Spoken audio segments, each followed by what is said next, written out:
عمران خان نے وزیر اعلیٰ پنجاب کے لیے اعتماد کا ووٹ عدالتی فیصلے سے مشروط قرار دے دیا۔ لاہور میں عمران خان کی صدارت میں پنجاب کے وزراء کے اجلاس کی اندرونی کہانی سامنے آ گئی ہے۔ اس پر ہم بات کریں گے ڈان نیوز کے نمائندے عمر فاروق سے۔ عمر بتائیے گا، پہلے یہ کہا جا رہا تھا کہ عدالت کے فیصلے کو من و عن تسلیم کیا جائے گا، اور اب کہا جا رہا ہے کہ عدالت نے کہا تو اعتماد کا ووٹ لیں گے۔ کیا اطلاعات ہیں آپ کے پاس؟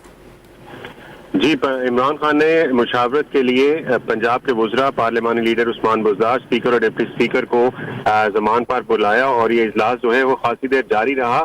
عمران خان نے وزیروں کو یہ کہا ہے کہ جو کیس چل رہا ہے جس کی سماعت 11 جنوری کو ہے، اس کے مطابق اگر عدالت نے یہ کہا کہ آپ اعتماد کا ووٹ لینا وزیر اعلیٰ کے لیے ضروری ہے تو اس کی تیاری مکمل رکھیں تاکہ ہم اعتماد کا ووٹ لیں اور اس کے بعد پھر اسمبلی کو تحلیل کریں، پنجاب اسمبلی کو۔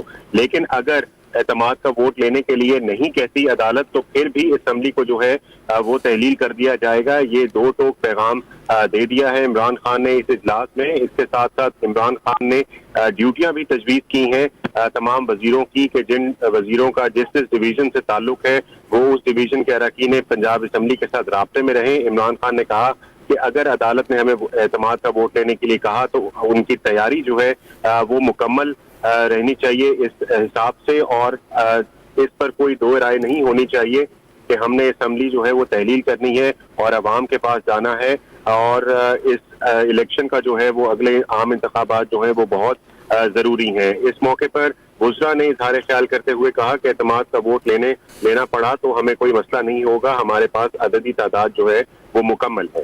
جی بہت شکریہ، آپ ہمیں اپڈیٹ کر رہے تھے عمر فاروق۔